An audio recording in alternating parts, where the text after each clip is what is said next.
Hello, Keith Rucker here at VintageMachinery.org. Guys, today we are back to work on the Diresta Bandsaw project, and I'm hoping that this is going to be really kind of the last step in the restoration project. Been kind of waiting for the planets to get aligned, on getting a few things lined up here in my shop before I could do this, but I think we're ready. So what we've got left to do is there is a counterweight that's going to be kind of sticking out the back over the machine over here. This is the actual counterweight. We had this cast at Windy Hill Foundry. We made a pattern, had it cast. This is looking at catalog pictures and kind of scaling things as best as I could. This is what we came up with for a weight. And basically, this is going to go into a piece of steel like this. There's a slide in this that this will slide up on. I'm not going to put it in there right now. You can slide it up and down, clamp it in place. This rod is going to kind of go through some holes in the bandsaw and stick out the back, and it will be kind of just hanging there with the weight on it. And there will be this piece, which is an original piece from the bandsaw, that will connect to a rod up here that basically pushes up on this wheel. So there's a little lever right here. When you pull down on this rod, you see the wheel going up. Hopefully you can. The whole idea here is that this is going to put tension on that blade. And if you're using it, and let's say a piece of wood or something gets between the blade and the wheel, you've got a little bit of play. You got a little bit of a play there that will kind of take out. The weight will pick up. You won't bust your blade, and it keeps a constant tension on the blade. You can adjust the height of the wheel right here, but that's just a constant tensioner that keeps things tensioned up.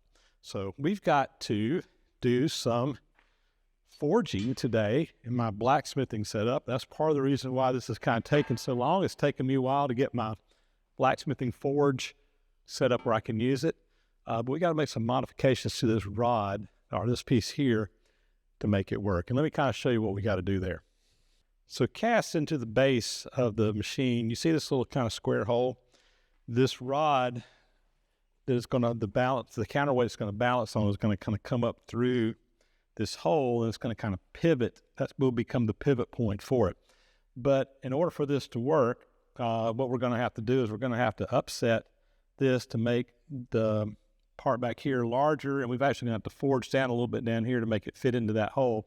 And that will become the pivot point that this whole thing is going to rock on. So to do that, we're going to do some blacksmithing. And let me kind of show you what we got to do to get that done. So here's a little drawing kind of showing what we're going for here. This is 1 3/4 wide is the width of that stock that I've got. To fit in the hole, it's got to be forged down to 1.5 inches. And I also want to upset this and kind of create a little bulge that will become the pivot point that this pivots on, because the weight's going to be kind of pushing it up against this side. And I may be exaggerating that a little bit, but that kind of gives you an idea of what we're going for. And I need to forge that into my piece. So this is, again, the material that we're going to be forging it out of. And the idea here is I want to go to the forge and upset this piece, basically smush this end down. That will create that bulge back here for it to go on, and of course forge this down so that it fits up into it. Upsetting can be challenging at times, particularly on something like this, but I think we can heat it up in the forge and do that and get it like we need for it to do. Doesn't have to be real pretty, just needs to work. So let's go over to the forge and see if we can heat this thing up and start doing some blacksmithing. So for the blacksmithing, we're going to be using this forge. So this is one that I bought probably about a year ago and actually did a restoration project on it. We rebuilt the blower. We actually rebuilt the whole thing, put a new hood on this thing. There's some videos of me working on this if you want to go back and check those out. But this is actually the first time I'm going to actually use it for myself. So I've got some blacksmithing coal here. We're going to get that over on the forge and see if we can get this thing going. So let me pour some coal in here and see if we can get a fire lit.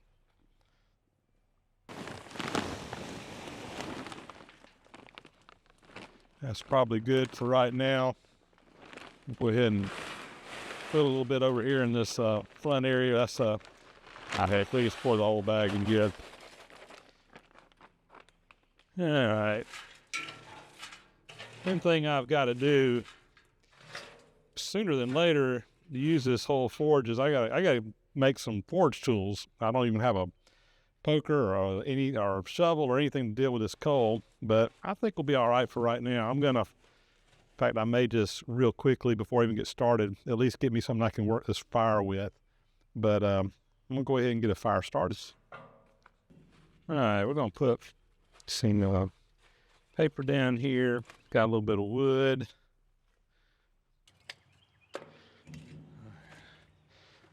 Start the fire.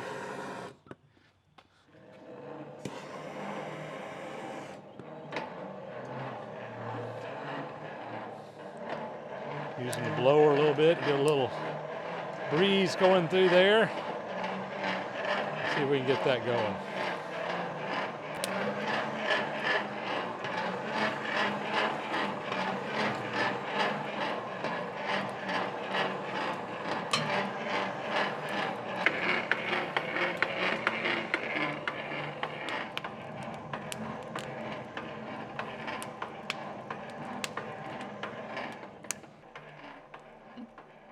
So I think the first thing I'm going to do is make a crude fire poker. So I'm just going to go ahead and just put this in here and start heating it up. And we're going to start by drawing this out.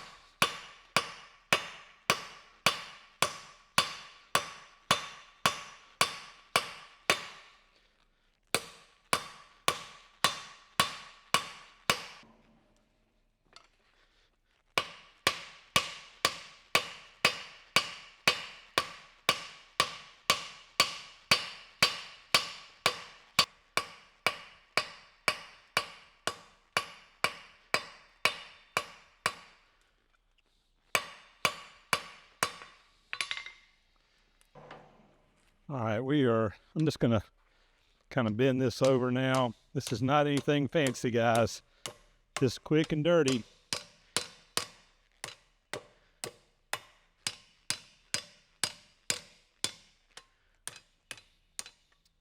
Now give me something to kind of rake that fire around with. I'm gonna cool that off, and we may refine this at a later date, but for today, I think we're good enough.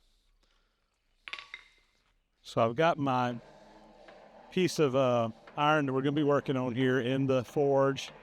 We're going to go ahead and get it heated up nice and slow. I've been working my fire a little bit with my rough but working fire tool here. That makes things a lot easier. I need to draw it out a little bit more and put a hanging hook on the end, but we'll do that later. I will note that my blower that we made a new gear for has got a tick in it, and I'm going to have to take this thing back apart and figure out what's going on with it. I'm thinking I might have another gear in there that may need some work, but it's working for right now. So for right now, I'm just going to run it, but we may have to do some more repair work to this down the road. It was working good to start with, and it sounds like it might have lost a tooth in there or something on a gear. We'll see. All right, I'm going to heat this up, and we'll start the upsetting process.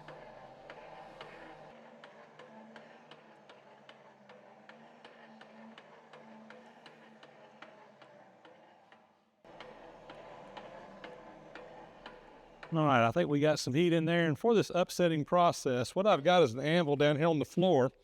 And I'm just going to start banging on this. And the idea here is that it's going to start hopefully bulging out on the sides. And we're getting a bend in there. I'm going to need to straighten that out. It's just going to be a process here, guys. And I did purposely leave that tail end long, just so that I don't get it heated up all the way on the end. I want to kind of work more in the middle here.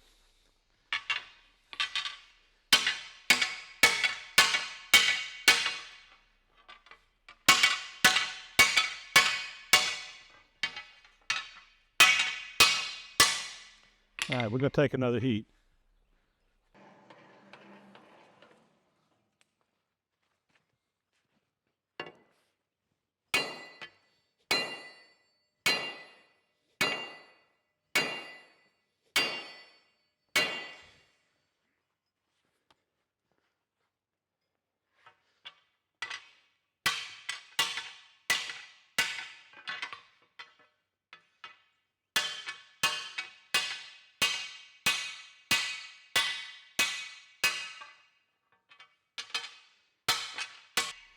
All right, I can start to see a little bit of a swell in there. It's going to take some work to get this done, but we're heading in the right direction. And I want to I've got a little bulge started right behind that, but I want to start kind of narrowing down that front side here.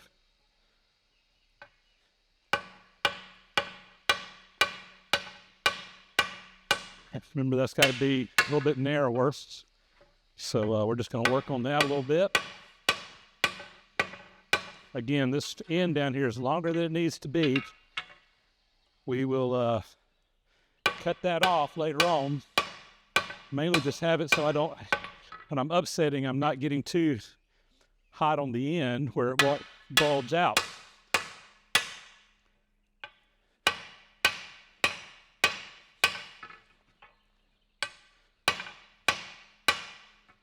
All right, let's take another heat. It's been quite a while since I've done much blacksmithing, and I'm seeing that my hammer control isn't what it used to be, which will come with practice. I realize that.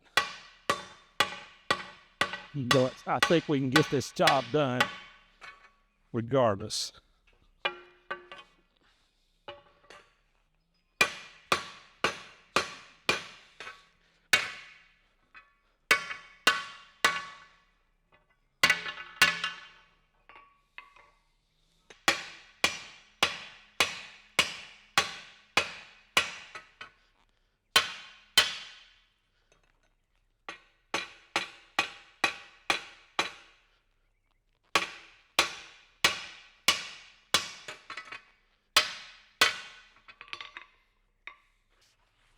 I just got a fuller in here. I'm just wanting to kind of refine this little swelled up area here, and I just want to put that over that fuller to kind of, I'm really working more on the top, but I'm just trying to keep on the bottom there.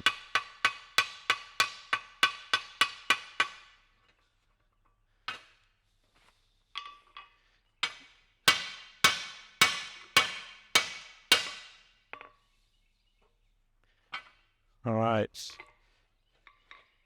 So guys, after the forging, I did make some modifications to this using the angle grinder, and I actually had to bend this again a little bit, doing some test fitting back and forth. But we've got a profile on here now that works pretty good. So again, I apologize. I lost some camera footage, and I realized that just now that I didn't get the camera footage on me doing some of this work. So you're just going to have to trust me. It's done. But again, this was a combination of just grinding with a flat disc on an angle grinder, cleaning some things up, reducing some metal down, and then I did, like I said, I just heated it up with a torch and just kind of bit this thing, because that hole that it's going in is a little bit an angle, so we kind of matched that. But now we can come through the back and come right up through that little tab there in the front. And you can see down here, let me zoom you in and show you that. So there you can see it kind of sticking out there. And again, we have a full range of motion back here for it to move up and down. And I think that's going to work out just fine. I do think I'm going to come in here and drill a hole in this, and probably about where my finger is. And we'll put a pin of some kind in there to just make it where it won't go out the back, where it's going to be trapped in there. The bulge on the back side will keep it from coming forward, and the pin will keep it from coming back, and that basically is just going to serve as a hinge point for that rod to move up and down.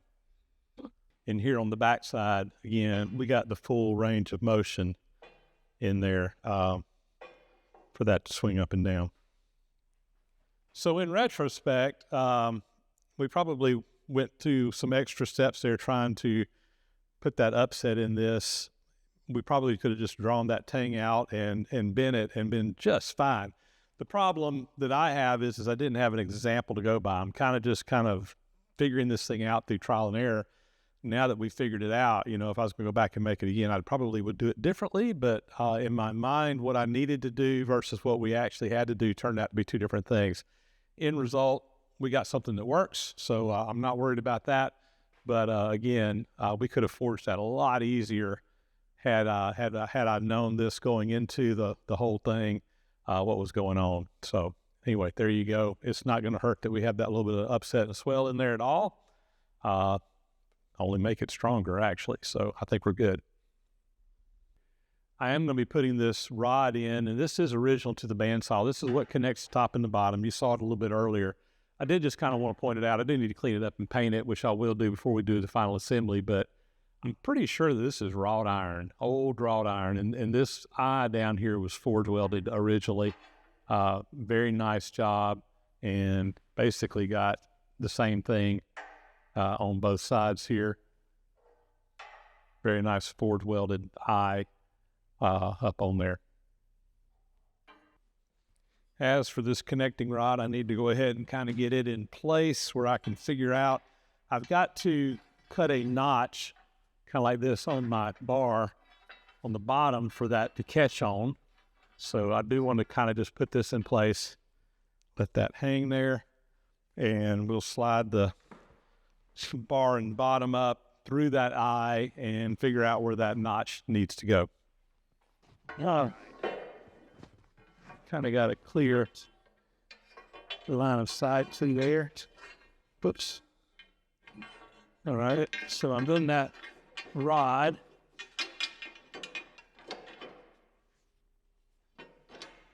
And there you go. That is moving up and down. You can see it up on the top, moving that wheel up and down just ever so slightly. And again, this back here, we'll just put the weight on that. We'll have a weight here to put that counterweight in. I'm going to get my flashlight and figure out some way to mark that. It's going to be hard to get up in there to do it, but we'll get that marked and get that notch cut. This is the counterweight that we had cast, and there's a slide that goes up through it that's going to slide over that bar. And we actually cast into it the Diresta logo. I'm going to paint that before we put it on there so it pops out.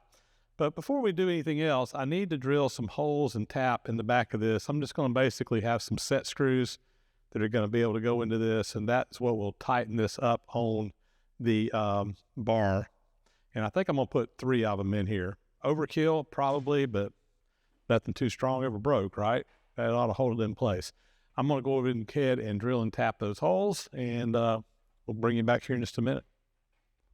I went and drilled these 27/64, which is for 1/2" 13 threads. Also counterbored these with just a larger drill bit. My idea being that my set screw, I want to be able to actually go a little bit beneath the surface. I'll countersunk them a lot more than they needed to be, because obviously if the head's completely below, you can't get a wrench on it. But I think that these screws are going to be just a little bit too short, so counterboard them to get a little clearance there. We will put a little anchor lube, put a lubrication down in each one of these holes, and then we'll come over here and tap these things out. Just got a 1/2" 13 tap and a tap handle, and we'll just thread each one of these holes.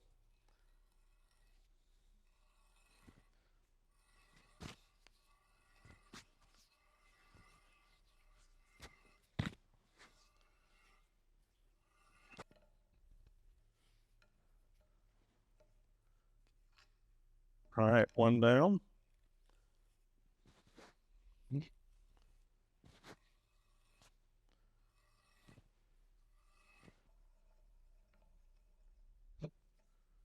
Two down. Number 3.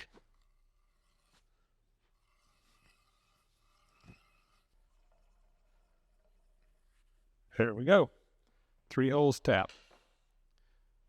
Jimmy Diresta uses a logo that you often see on anything that he does, where he basically stencils his name, Diresta, into whatever. So we have kind of duplicated his logo, his stencil logo here. We just cast it into the casting, but I want to put some highlight paint on this so that it kind of stands out. So this is some metallic gold Hot Shot sign painter's paint that I often use for highlighting letters like this works really well. So we're going to go ahead and get these outlined. I think it'll look real nice.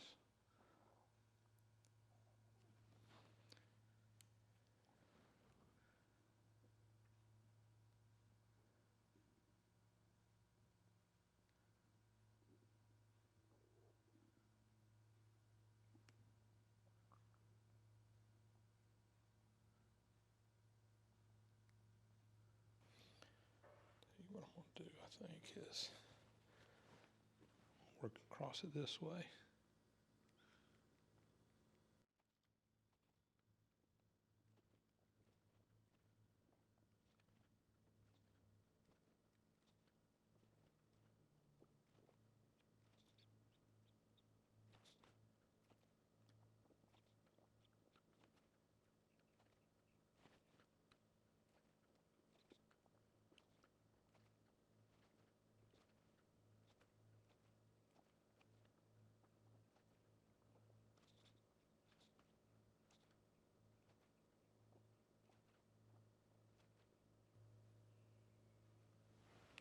All right. Looks good.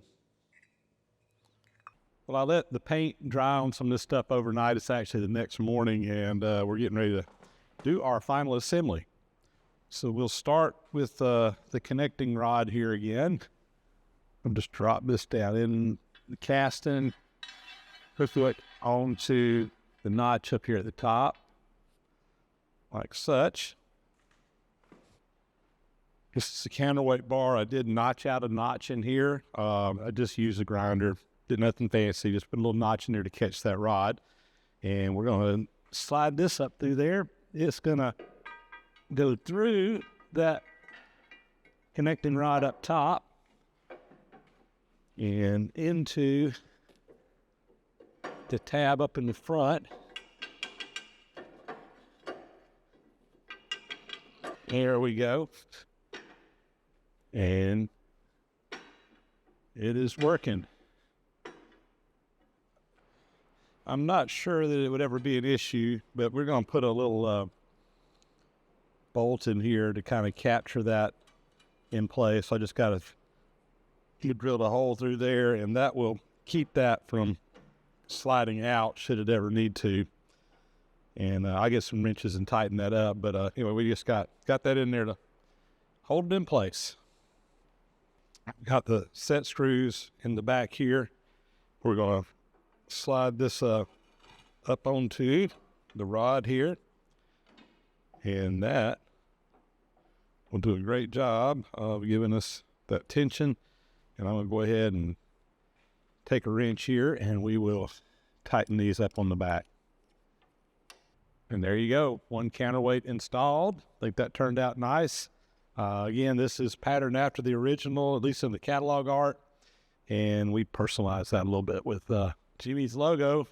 I figured he was going to stencil it someplace anyway. He probably still may, but that way we've at least got it on there. And guys, with that, I think it's finished. That was the last little bit we had to get done on this project, and I hate that it has kind of been sitting here for as long as it has to get that done, but as often happens in my shop, you kind of putting out fires and taking care of the stuff that's the highest priority, and we just didn't have the time to get this thing finished up. But it's done. So up next, we need to arrange to get this thing shipped up to Jimmy. We've already started some conversations there. We've got a hotshot driver that's going to come down and pick this thing up. We're going to load it up and send it up there. And we'll probably do a video on that. A lot of people have been asking how we're going to ship this. Don't worry, we got a plan. I'm not going to tell what it is right now, but we do have a plan on how to ship this up there. And we'll be doing that shortly. So there you go. One 48-inch Fay & Egan bandsaw, restored and ready to go. Guys, I hope you've enjoyed this project. I have. It's been a lot of fun. It's been a long project. Again, this has kind of been a back burner project for a long time now, but glad to have this thing finished up. And honestly, I'm glad it's going to be leaving the shop because I really need to reclaim the floor space. And we got some other projects that been kind of waiting to get this out of the way before we started on. So there you go. So with that for today, that is going to be a wrap. As always, thank you so much for watching. Please subscribe to the channel if you haven't already. Those thumbs up and comments are always greatly appreciated. Hit that bell icon up there to get notifications when new videos are posted. And a big, huge thank you to those who support the site financially through Patreon, PayPal, etc. Links for that down in the description if that's something you can help out with, because it really does enable me to be able to take the time to shoot these videos and share them with you guys. Guys, with that, catch you on the next video again. Thanks for watching.